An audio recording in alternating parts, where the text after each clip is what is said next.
तो फ्रेंड्स, आज सुबह सुबह आपके पर्सन आपके बारे में क्या फील कर रहे हैं, उनके प्यार भरे खत आपके नाम क्या है, क्या पूरी रात गाइस जाग कर निकाली है या आपको सपनों में बुलाया है, ये सब कुछ मैं इस रीडिंग के थ्रू देखने वाली हूँ।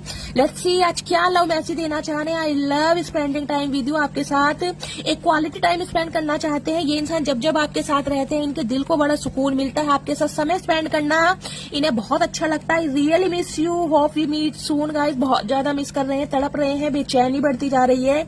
ये इंसान चैन से बिल्कुल भी नहीं है आपके बिना और उम्मीद कर रहे हैं कि आप इन्हें जल्द से जल्द माफ करें और ये इंसान कांटेक्ट करें।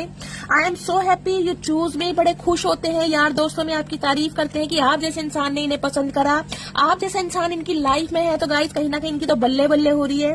दिस डिस्टेंस इज किलिंग मी। आप दोनों के बीच की जो दूरियां हैं, जो गलतफहमियां हैं, वो आपके पर्सन को सोने नहीं देती है। बहुत ज्यादा सोचते हैं। आई डे ड्रीम अबाउट यू। रातों को कहीं ना कहीं आप इनके सपनों में आते हैं और ये देखते हैं आप दोनों का यूनियन हो चुका है, आपने माफ कर दिया है।